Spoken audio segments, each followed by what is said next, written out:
Buenas tardes de nuevo. Ahí tuvimos un problemita técnico. Espero que esta vez ya sea verdad. Aquí nos vemos. Bienvenidos, Lidier Barrera. Como cada miércoles, hoy es miércoles 14, 15 de abril. 15 de abril. Regresando del periodo vacacional, como les decía, algunos relajados, algunos de un periodo de relajamiento, algunos de un tiempo de ¿cómo se dice? Reflexión. El día de hoy tenemos al doctor José de Jesús Sosa López, que él es doctor en Gobierno y Administración Pública, que el día de hoy viene a hablarnos sobre la Suprema Corte de Justicia de la Nación en fiscalización a municipios. La Auditoría Superior de la Federación auditará recursos federales a municipios por determinación de la Suprema Corte de Justicia de la Nación. Es correcto, Olivier. Muy buenas noches. Mucho gusto estar aquí contigo. Muy buenas noches. Y ahora sí, se los dejo para que nos hable. El micrófono es para usted y usted exponga su tema y esperemos que tengamos dudas de nuestros Bueno, Olivier, nuestros la virtud seguidores. de venir al Diálogo Bahía es que aquí siempre hay cuestiones candentes, cuestiones interesantes. Yo la verdad es que encuentro muy provocador esta idea de la Fundación Diálogo Bahía de que entremos a estas discusiones, a estos temas, porque sí que son relevantes. Es decir, hace unos días apareció una nota en la que se dice que la Suprema Corte de Justicia le concede a la Auditoría Superior de la Federación la capacidad para que en exclusiva audite los recursos federales que caen a municipios. Si bien es cierto que la noticia es buena, si bien es cierto que la noticia es válida, si me permiten la expresión, no hay nada nuevo bajo el sol. En realidad, como sabemos, pues la Suprema Corte de Justicia no es una instancia ejecutiva, no es una instancia que, digamos, haga funciones que tengan que ver con el cumplimiento de leyes o de ciertos procesos. Algunos le llaman de política pública, ¿verdad, Olivia? Sino que la Suprema Corte de Justicia en realidad revisa el comportamiento de las autoridades y ves que éstas estén apegadas a derecho. La noticia de hace unos días se refiere en la forma en que la Suprema Corte de Justicia, como tribunal máximo de nuestro país, revisó una situación denunciada en el estado de Tlaxcala, donde se presentó un informe de auditoría de carácter local que daba cuenta del uso de recursos federales y obviamente, pues, las autoridades locales que sintieron que se les hizo una revisión inadecuada, inapropiada, pues denunciaron, y es ahí que motivó la intervención de la Suprema Corte. ¿Qué hizo en realidad la Suprema Corte? Bueno, pues la Suprema Corte hizo lo que normalmente hace, lo que es su trabajo habitual, revisar la cuestión, ir, como nuestros amigos abogados dicen, ir al fondo jurídico de la cuestión, y determinó que efectivamente esta autoridad de carácter local, de carácter estatal, no podía valorar si los recursos federales se utilizaron correctamente y mucho menos podía plantearse la posibilidad de establecer sanciones, ¿no? O de decir que los funcionarios que usaron esos recursos lo habían hecho inapropiadamente. Entonces, corrige y esta corrección, digamos, lo que tiene como principal efecto, pues, es revertir esa intervención, invalidar ese informe de auditoría y pedir que quien es competente, pues, haga la revisión y se pronuncie. Si las personas que estaban afectadas por la resolución hicieron mal uso de los recursos, la autoridad que resulte competente, pues lo va a ratificar. En ese sentido, digamos, el papel de la Corte se vuelve importante, pero en ese sentido es también un papel, una intervención en un sentido neutro, ¿no? Es decir, no viene a corregirle la plana a nadie, simplemente viene a decir si las cosas se hicieron conforme a derecho. Yo además encuentro que esta noticia, que probablemente se ha repetido en el pasado con menos resonancia, hace poco tiempo, concretamente en el 2025, la Suprema Corte de Justicia, que todavía no era esta nueva corte que tenemos, esta corte que le llamamos ahora la Corte del Bienestar, ¿no? Si no era todavía la anterior corte, ¿no? Compuesta todavía por 12 ministros, ¿no? Hizo la revisión de un amparo, de un amparo directo, donde en ese caso fue en Chiapas, donde igualmente se le denunció que se había establecido una sanción en contra de un funcionario porque había utilizado mal recursos de carácter federal, pero lo hizo, Livier, una autoridad estatal. ¿Sí? Y en aquella ocasión la Suprema Corte dijo más o menos lo mismo que dijo esta vez, esta noticia cercana, ¿no? que una autoridad estatal había revisado el destino, uso, la aplicación de los recursos federales, pero que en realidad esa aplicación de recursos federales no le correspondía a ello. ¿Por qué entonces tanta relevancia? ¿Por qué estar tan preocupados o tan atentos a si la Corte dice que quién audita? ¿Y por qué, por ejemplo, en las notas que la Fundación Bahía recoge adecuadamente, se dice la Corte le da a la Auditoría Superior de la Federación la facultad exclusiva de revisar? Bueno, en realidad la Corte no le da a la Auditoría Superior de la Federación la facultad. Esa ya viene establecida en las leyes, en primerísima instancia en la Constitución General de la República, y luego en este marco, que es muy importante, que es el marco de la Ley de Fiscalización y Rendición de Cuentas de la Federación, ¿no? Donde, bueno, pues establece esta autoridad federal qué revisa y por qué lo revisa. Entonces, tanto en el caso de Tlaxcala como en el de Chiapas que estamos comentando, no hay, digamos, esta especie de adjudicación o atribución desde la Corte a favor de la auditoría. Pero yo me preguntaba, ¿por qué se vuelve tan relevante? O sea, ¿por qué de repente nos empieza a preocupar? Bueno, ahí el tema que yo creo que es el que tendríamos que darle nuestra mayor atención es que la Auditoría Superior de la Federación está de moda. Okay. Estamos estrenando un nuevo auditor superior, ¿no? El maestro Aureliano Hernández fue escasamente el pasado 10 de marzo designado auditor superior de la Federación para un periodo de 8 años, desde marzo de 2026 hasta marzo de 2034. Es decir, es un encargo amplio que justamente se concibe así de amplio, pues para poder hacer un trabajo de fondo, ¿no? ¿Y por qué digo entonces que es relevante la noticia? Porque está de moda la auditoría superior y porque esta nueva auditoría está entrando a una nueva etapa en la que este maestro Aureliano Hernández ha ofrecido, se ha comprometido públicamente a llevar a cabo una reestructura y a poner a la institución en una nueva situación, en una situación más responsable, en una situación más proactiva, pero sobre todo en una situación más preventiva de los posibles actos de corrupción. Y entonces es que está de moda la auditoría y por eso es que cualquier nota que hable de la Auditoría Superior a todos nos va a llamar mucho la atención. Pero insisto, no es que la Corte le esté dando facultades, sino que la Corte está reiterando y diciendo que esa Auditoría Superior de la Federación tiene esas capacidades, tiene esas facultades y que las debe ejercer. Y esta nota entonces pareciera que en el momento político, que al calor de estos hechos y discusiones, ¿no? Pues tal parece que la Corte está en sintonía con la auditoría y que le está ayudando. En realidad, el trabajo de la Corte sigue su línea institucional, sigue su trabajo regular, ¿no? De hecho, el fondo de la cuestión que revisa la Corte no es si la auditoría tiene o no la facultad o cómo es su trabajo. El fondo de la cuestión es lo que denuncian los quejosos y que la Corte resuelve conforme a derecho, y esa expresión de conforme a derecho significa entonces que es la auditoría la que tiene la facultad. Ok. Pero entonces estamos de moda con la auditoría. ¿Y por qué estamos de moda con la auditoría? Porque se dice que en los 8 años anteriores la auditoría no tenía esta posición, esta idea de ser proactivo y de tratar de hacer, digamos, esta especie de combate a la corrupción proactivo, ¿no? Y a mí en eso me parece que digamos que es importante porque lo que sí tenemos es esta especie de reajuste. Hay que dar un poco de contexto, Olivier. México es un país que quizás en un proceso que fue en su momento estimado como muy lento, sí. México se dotó hace ya 10 años de un sistema nacional anticorrupción y de un sistema nacional de fiscalización, en el que participan diversos actores, todos muy importantes, y uno de ellos es la Auditoría Superior de la Federación. Bueno, desde 2016 hasta ahora, 2026, se ha dicho que la Auditoría Superior no estaba del todo convencida de ser este actor del Sistema Nacional Anticorrupción y de ser este actor, digamos, proactivo. Hoy con el maestro Aureliano Hernández, pues ya tenemos esa posibilidad, ya no como una mera expresión de esas son sus facultades, sino como un proceso. La auditoría está de moda, ¿por qué?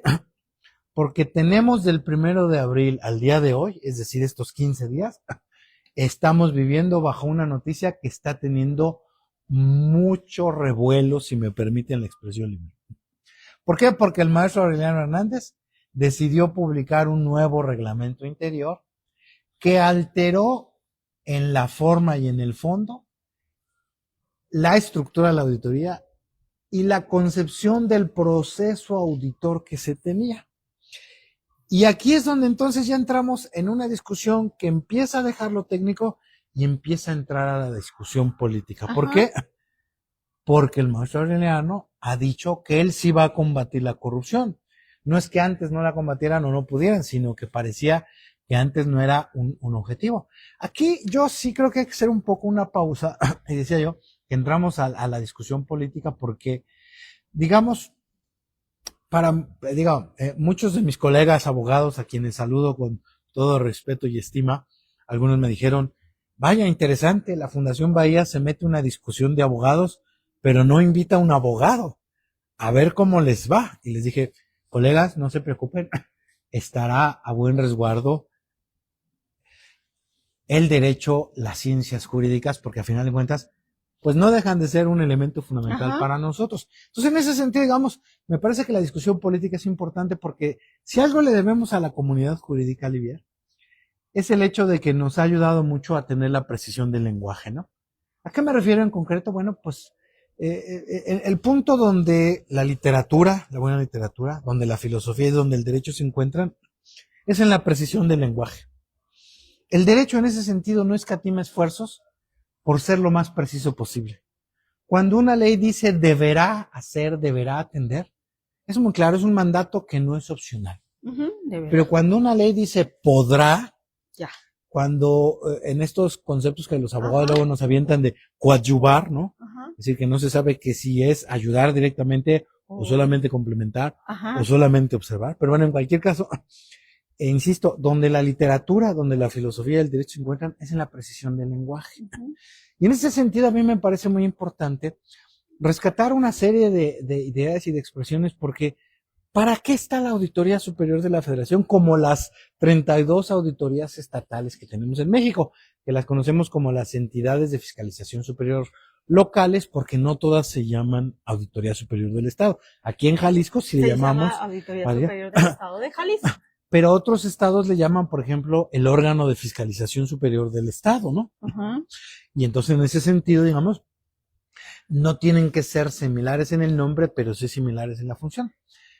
¿Para qué está la fiscalización superior? ¿Qué es lo que hace la Auditoría Superior de la Federación y las 32 entidades?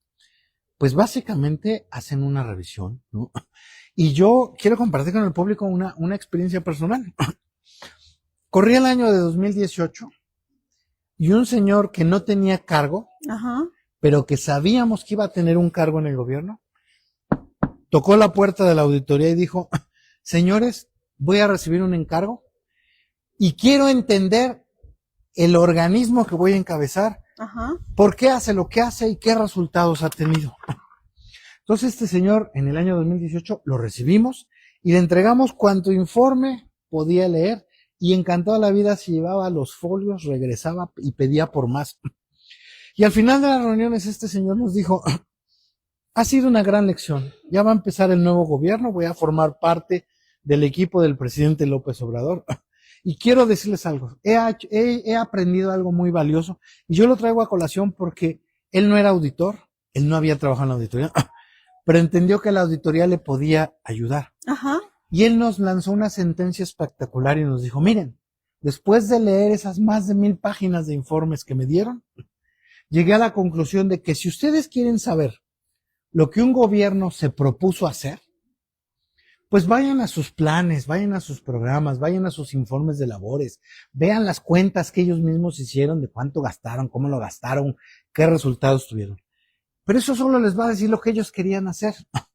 Si ustedes quieren realmente saber qué fue lo que logró una institución, un programa, dónde estuvieron sus fallas y sobre todo los datos muy concretos de su desempeño, las verdaderas cifras, las cifras más reales, hay que ir a los informes de la Auditoría Superior porque ahí es donde verdaderamente se da cuenta de lo que son y lo que hacen las dependencias de gobierno.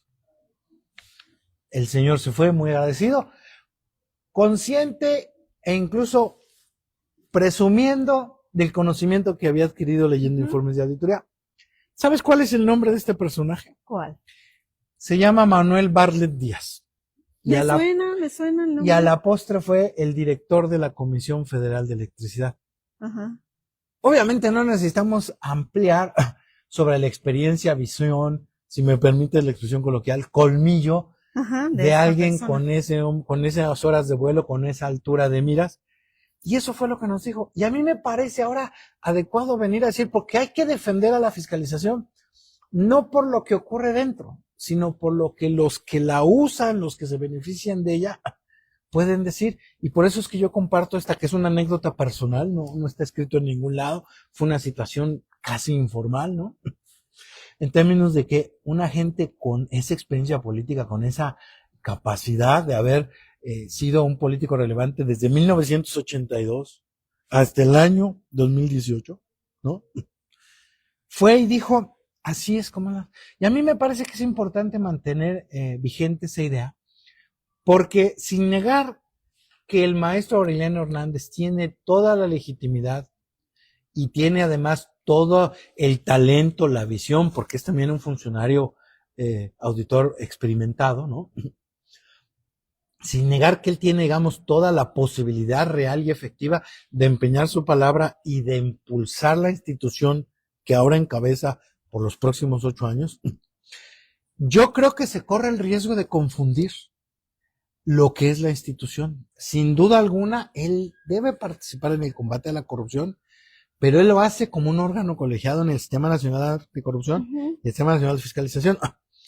Decir que ahora va a ser una instancia que va a perseguir, que va a investigar, y en este reglamento que te digo que nos regaló el 1 de abril, de repente las instancias investigadoras, las instancias, digamos, procuradoras de evidencias para hacer acusaciones penales, ha crecido enormemente. Las áreas de investigación y seguimiento se crecen en nuestro reglamento, y justo hoy la Comisión Legislativa Anticorrupción de la Cámara de Diputados, la Cámara Federal, votó una iniciativa de ley que está apoyando la decisión del maestro Aureliano Hernández de complementar el perfil de la Auditoría Superior de la Federación para hacerla una instancia de investigación penal.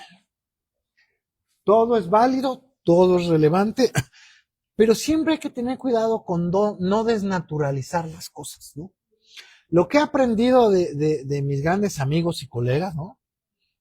Doctoras, a que respeto mucho de la UDG, colegas que en la práctica privada hacen esfuerzos fundamentales, colegas del Tribunal Electoral, por ejemplo, que todos los días me educan y me orientan, me han dejado ver que, por ejemplo, mientras que en derecho privado todo lo que no está prohibido está permitido, en derecho público la máxima es muy clara. Solo se puede hacer aquello que se está mandado, aquello que se cuenta. Y yo por eso levanto la voz respetuosamente, admirando y reconociendo el esfuerzo y la ambición del maestro Aureliano Hernández, para decir que la Auditoría Superior de la Federación ahora va a ser esta instancia investigadora. Lo cierto es que con este esfuerzo el maestro Aureliano también trata de cubrir un déficit que él hereda y que es muy oneroso.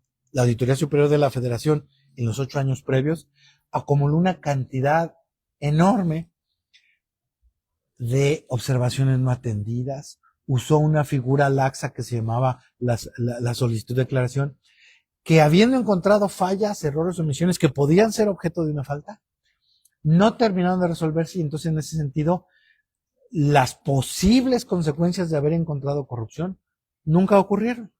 Y en ese sentido me parece que esta estrategia del maestro Hernández pues es muy contributiva a ir combatiendo ese rezago, y estoy casi seguro que es lo primero que van a trabajar.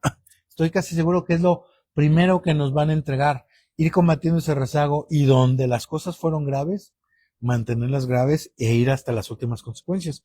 Y donde no, bueno, pues ir acabando con este rezago que no ayuda ni a la eficiencia ni a la tranquilidad de la institución y de sus empleados, que me parece que en ese sentido yo también me siento muy orgulloso de haber sido miembro de la Auditoría Superior de la Federación y de haber conocido gente extraordinaria, mujeres y hombres, más mujeres, por cierto, que hombres, extraordinarios, comprometidos, profesionales y muy sensibles a ir al fondo de las cuestiones, a ir a entender, ¿no?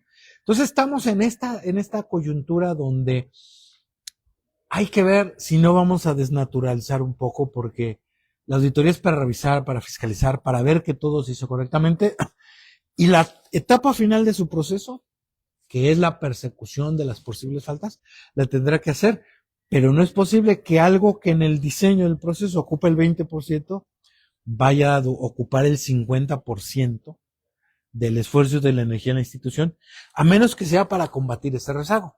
Ya nos lo irán aclarando los nuevos funcionarios de la Auditoría Superior, ¿no? Que van a estrenar no solo nombres, sino también funciones y muchas cosas. Pero bueno, en este ámbito, y volviendo a lo que la Fundación Diálogo Bahía plantea, y entonces la Corte, ¿por qué se mete? Bueno, porque la Corte tiene mucho que decir. Ujú. Como todos sabemos, vivimos en un régimen federal, donde está el ámbito federal, pero también tenemos el ámbito de la soberanía estatal, donde tenemos pues el nivel estatal y el nivel municipal de gobierno, y donde, como ya dijimos, pues hay auditorías superiores en los estados. Estas auditorías tienen también un trabajo importante que hacer, pero por nuestro carácter federal y por la estructura de nuestro gasto público, donde, para bien o para mal, la mayoría de los impuestos se cobran de manera centralizada. No es que sean del gobierno federal solamente, no es que sean solo del SAT o de la Secretaría de Hacienda Federal los recursos, sino que nuestra ley, la ley del sistema de coordinación fiscal, estableció que en términos de economías de escala, de óptimos de eficiencia, era mejor que una autoridad cobrara todo y luego lo repartiera. Ujú. El problema es que nuestros gobiernos estatales y municipales, y Jalisco no se escapa de eso, sufren lo que el viejo profesor Rafael Bañón de España llamaba la expectativa de Estado. Si ellos cobran y ellos reparten, sí, a mí me queda un tramo para cobrar y repartir, pero ¿para qué cobro si cobrar impuestos es muy impopular? A mí lo que me gusta es gastar, repartir, inaugurar obras, poner centros, ponerlo todo de colorcitos muy bonitos. ¿Para qué cobro? ¿No? Que todo lo pague el gobierno federal. ¿Qué significa esto? Que entonces la mayor parte del gasto es gasto que sale del esfuerzo federal Ujú. y por tanto cae en esta categoría que llamamos gasto federalizado. Ujú. Entonces, ¿a qué viene todo esto? Bueno, pues que la Suprema Corte de Justicia nos está diciendo, señores, el gasto que tenga un origen, un carácter federal, solo la audita la Auditoría Superior de la Federación. Oiga usted, pero ese es el 80%, el 90% del gasto. Hay estados o municipios cuyo el 90% de sus ingresos viene de la Federación y solo un 5, un 10% de ingresos propios. Entonces la pregunta es, a ver, espérenme, entonces tenemos sobrecargada la Auditoría Superior y las auditorías de los estados están en la hamaca contemplando el paso de los días y horas.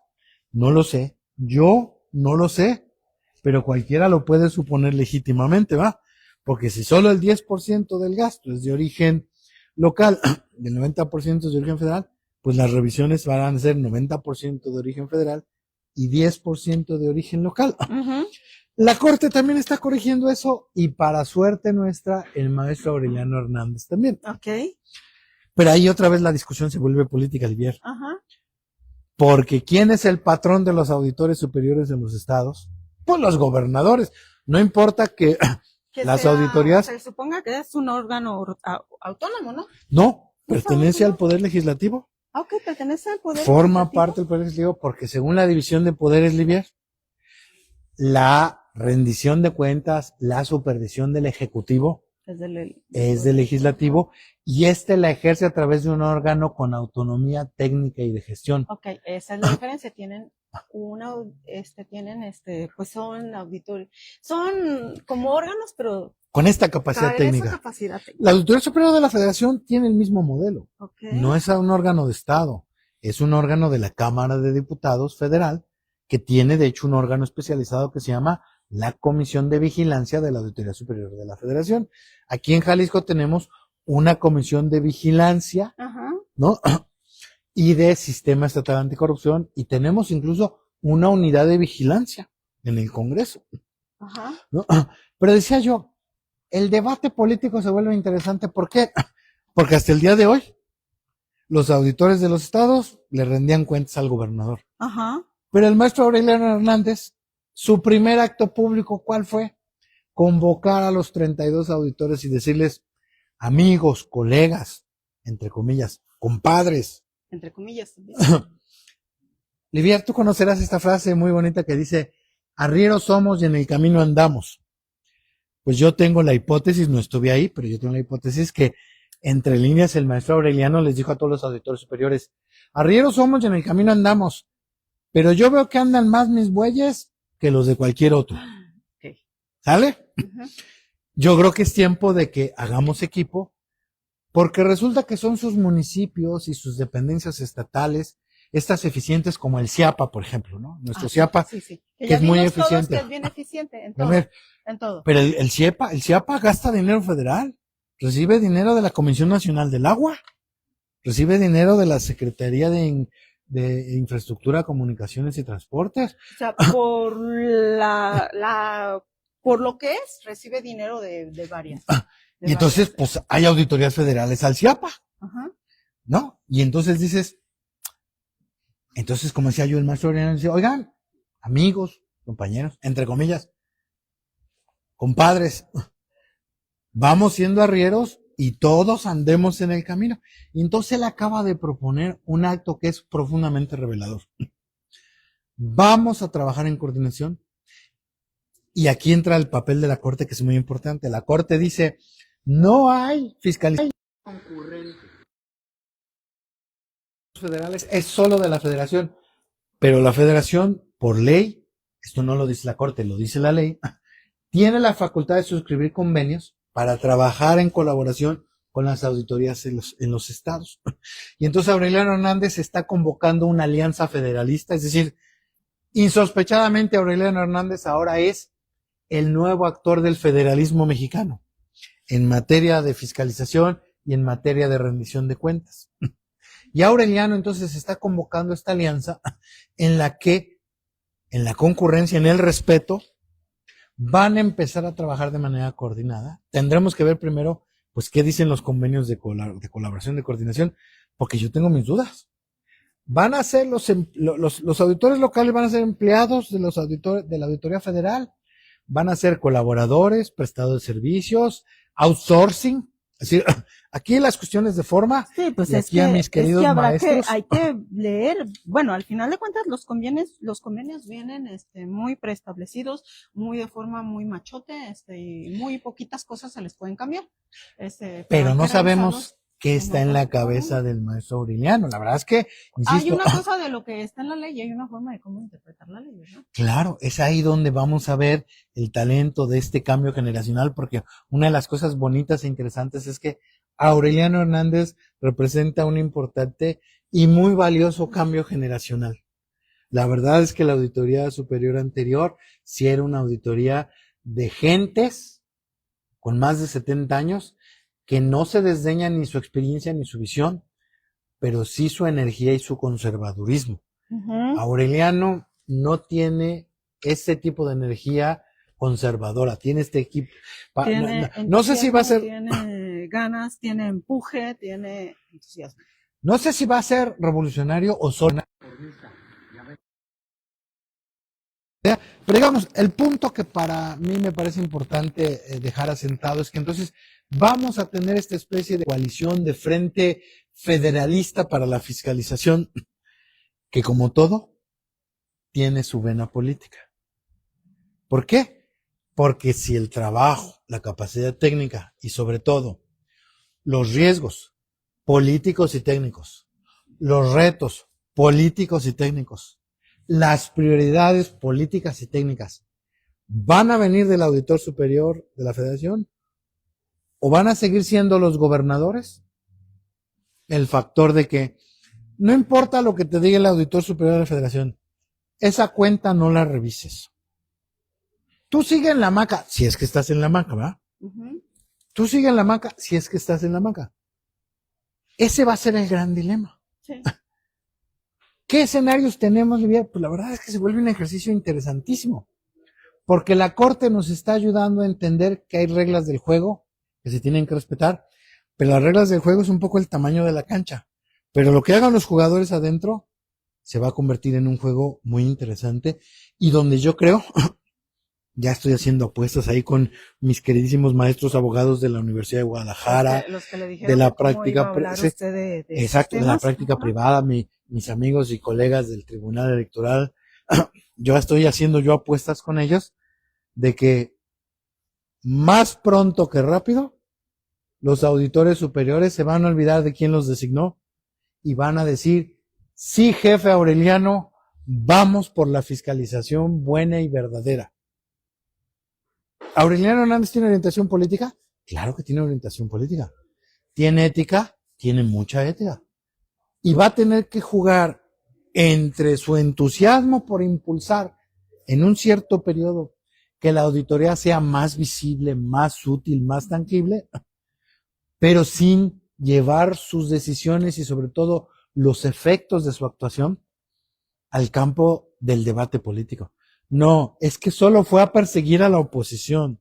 No, es que solo castigó a miembros de la oposición.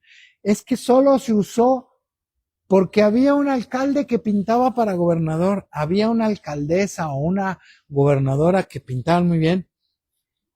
Y esa nueva alianza federalista por la fiscalización solo los mató esos. No mató a los de otro partido, al de un partido muy grandote que se broncea, ¿verdad?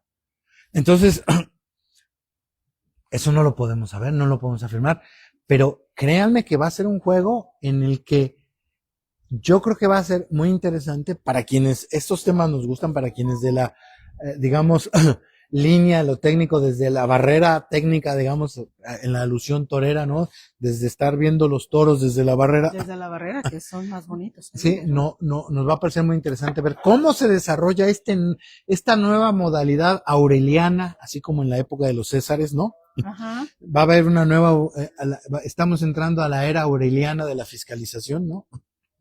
Ya quedó atrás la era anterior, ¿no? La era aureliana.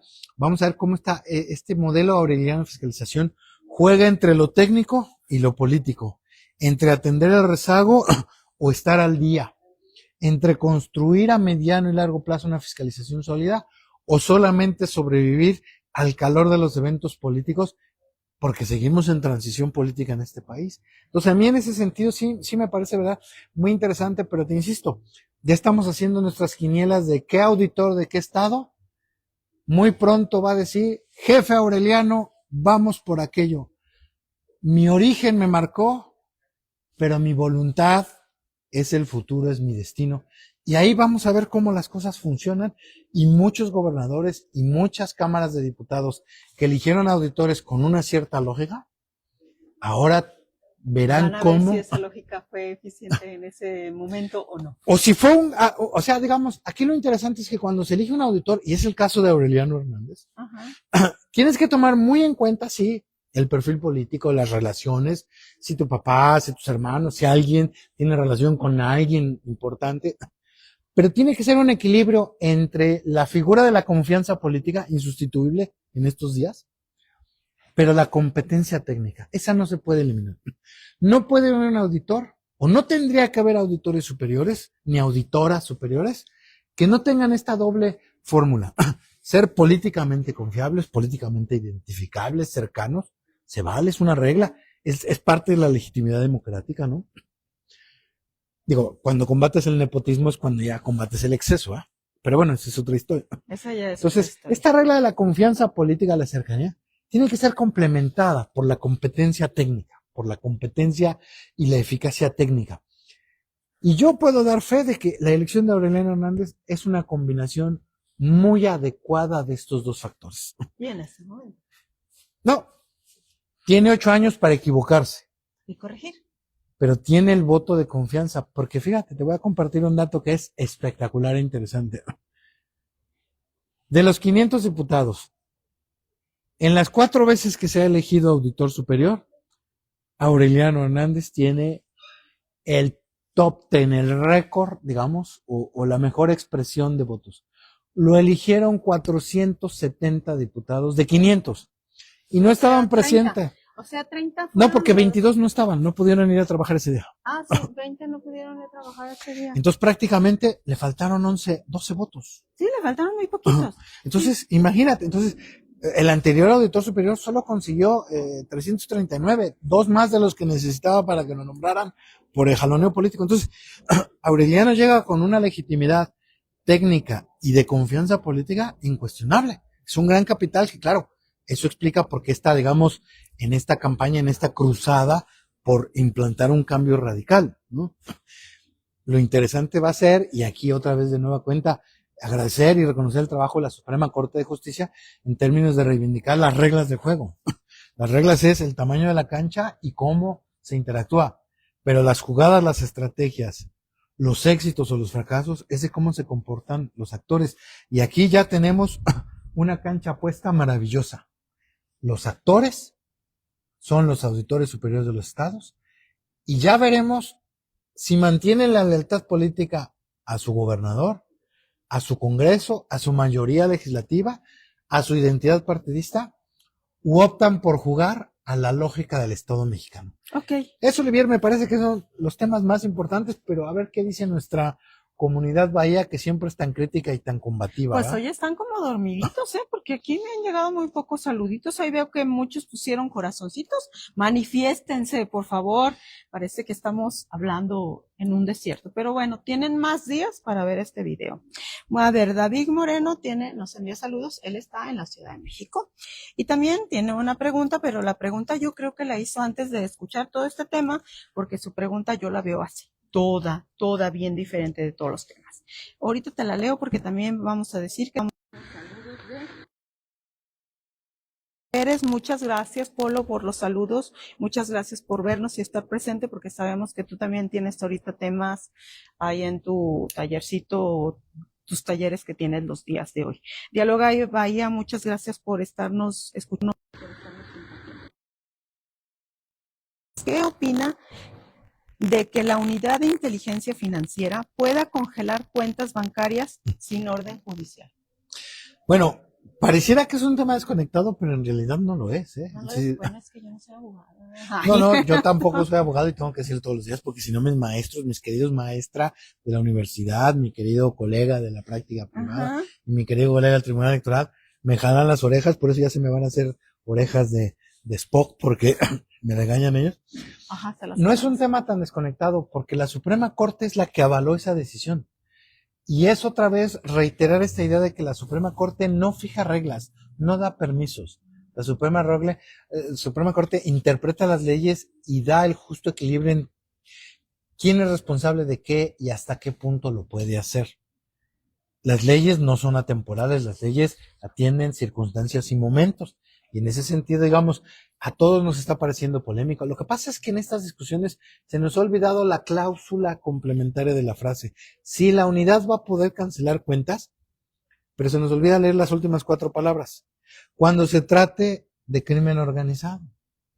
Entonces ahí, digamos, sí hay que estar nerviosos, hay que estar preocupados. Puede haber excesos, seguramente puede haber excesos, pero la Corte no dio permiso a los excesos. La Corte fue muy precisa en lo que dijo. Se pueden cancelar las cuentas sin orden de un juez cuando se trate de casos de situaciones graves, sobre todo las que tienen que ver con potenciales delitos de narcotráfico, de corrupción, de crimen organizado, ¿no? Y en ese sentido, bueno, también es importante que todos recuperemos, que todos revaloremos nuestra cultura jurídica. Hay que entender las leyes, no hay que entender un problema, no hay que aprender el reglamento de tránsito cuando ya nos están aplicando la multa, ¿va? Digamos, yo en ese sentido sí creo que es importante y por eso insisto, la precisión del lenguaje que la literatura, la filosofía y el derecho nos han dado es fundamental. Si dice no pase, no pase usted. Si dice pase con precaución, bueno, yo se puedo pasar, pero con precaución. Es decir, esta idea de la precisión del lenguaje a mí la verdad me parece siempre muy relevante, siempre muy pertinente. Muy bien. Y tenemos Sonia Gómez Monzón, que nos envía saludos desde Tijuana. Yo creo que el tema es muy interesante para muchas personas que en realidad no nos han visto. Desde mi trabajo yo me he dado cuenta que lo que sucedió con este tema de que llegó Aureliano Hernández sí ha funcionado, porque ahí ya te diré terminando esta entrevista por qué, pero sí ha funcionado porque aquí en Jalisco sí se ha visto que la auditoría está metiéndole y le está metiendo bien, ¿eh? La federal. La federal. Ok. La federal. De acuerdo. Me parece bien. Sí, porque sí estamos viendo cositas que no veíamos y que nos están pidiendo y que es una buena señal de trabajo y que quieren ver que también el trabajo lo estamos haciendo bien. Y si lo estamos haciendo bien, pues nada más hay que demostrarlo, ¿verdad? Porque de que tenemos, nada más que sí, luego nos cargan mucho la mano con el exceso de trabajo.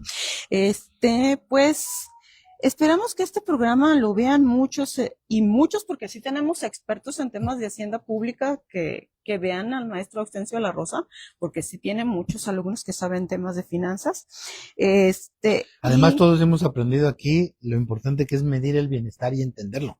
Y entenderlo, porque es el legado del maestro en particular y de esta fundación, y que tiene que ver mucho con esto de la fiscalización. Es que muchas veces criticamos los cambios desde el punto de vista político, y no nos damos cuenta de que muchos de los cambios tienen que ver con el tema de que sí estamos cuidando que los bienes se estén destinando a lo que realmente son.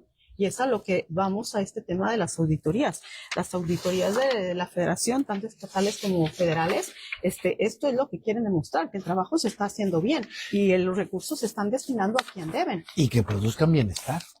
Exactamente, que produzcan bienestar. Y si lo estamos haciendo bien, no nos cuesta demostrar que la tarea estamos haciéndola bien. Porque mira, hay una última moraleja o lección que aprender de estos momentos. Y esta la dirijo en particular a muchos de mis amigos, pero más que mis amigos, a muchos de los alcaldes a quienes admiro y reconozco su trabajo. Por lo general, los alcaldes, que son actores políticos muy importantes y muy ocupados, suelen delegar la idea de que no, pues ahí vamos llevando las auditorías. En esta nueva era aureliana de la fiscalización, yo sí quiero decirles a nuestros amigos alcaldes que cuando vean las barbas de su vecino cortar, asegúrense que han solventado todas sus observaciones, ¿verdad? La frase no era así, pero yo la acomodé, porque sin duda alguna la auditoría va a venir a combatir todo este rezago, todos estos pliegos, todos estos PRAS, todas estas observaciones o procedimientos de responsabilidad que habían estado durmiendo el sueño de los justos y que ahora en esta nueva etapa aureliana eso va a acabarse. Entonces, yo de verdad les digo con un ánimo muy constructivo. Por suerte, Jalisco y la zona metropolitana de Guadalajara tienen una gran capacidad para apoyar el esfuerzo, pero no hay que dejar que las cosas se mantengan ahí. Hay que solventar las observaciones previas y hay que corregir los procedimientos. Porque confío que nuestra auditoría estatal se va a poner en esta era aureliana y va a empezar a revisar como revisa la auditoría federal, y van a empezar a encontrar y van a empezar a fortalecer para que en la preocupación de nuestro maestro, de nuestro doctor, de verdad haya bienestar en Jalisco, porque para eso pagamos muchos impuestos, para eso hay mucha gente en el gobierno y fuera del gobierno trabajando porque las cosas se hagan bien, y lo que no se vale es aplicar un recurso, hacer un esfuerzo y no producir el resultado esperado, ¿verdad? Sí, y al final de cuentas yo comprendo que muchos funcionarios, sobre todo presidente y tesorero de los municipios, muchas veces lo hacen por el cariño y el amor que le tienen a su municipio. Hay responsabilidades que si las cumplimos a tiempo o las cumplimos en sus términos, porque casi todo tiene términos. Cuando te dan un recurso hay que fijarnos muy bien en los términos, hay que estar muy cuidadosos con las fechas y de los términos, y hay que estar muy cuidadoso en darle seguimiento a estos problemas si les damos un seguimiento adecuado, nunca se nos va a venir una rueda de nieve, ¿verdad? ¿Cómo se llama? La bola de nieve esta que viene bajando. La bola de nieve que siempre de chiquita se va haciendo enorme. Si estamos constantemente revisando cómo vamos en cada uno de los temas y trabajamos en equipo, sobre todo los tesoreros que tienen que trabajar en equipo con todos los demás, porque ellos son los que ven los recursos, que tienen que trabajar con obras públicas, con mercados, con licencias, etc. Ya lo vemos en la ley de ingresos con todos los que tienen que trabajar. Si lo hacemos poco a poquito y no dejamos esta coordinación, no hay de qué temer, porque solamente hay que demostrar que los recursos se ejercieron y se ejercieron de la forma favorable y para lo que van destinados. Sin duda alguna, Libre. Y pues a mí no me queda más que agradecerte. Tu plática fue muy buena, muy interesante. Maestro Auxencio de la Rosa, presidente, muchas gracias por este excelente tema después de las vacaciones. A los chicos técnicos nuevos, muchas gracias. Tenemos hoy un equipo técnico muy vasto. Tenemos a Casiel, Saúl, bueno, es un profeta, pues es uno de los libros de los profetas, ¿verdad? Y Anabel, tu nombre me suena a película y luego de terror. No, ponte ahí a un lado de Samuel para que cambien las vibras, intercambien las vibras. Muchas gracias a un equipo técnico y son jóvenes eficientes que vienen a aportar más a la Fundación Dialoga Bahía. A mí no me queda más que agradecer. Muchas gracias a los jóvenes, muchas gracias al invitado y a los esfuerzos del maestro Ausencio de la Rosa. Y a mí no me queda más que decirles muchas gracias y bienvenidos de nuevo. Aquí nos vemos el próximo miércoles. Gracias.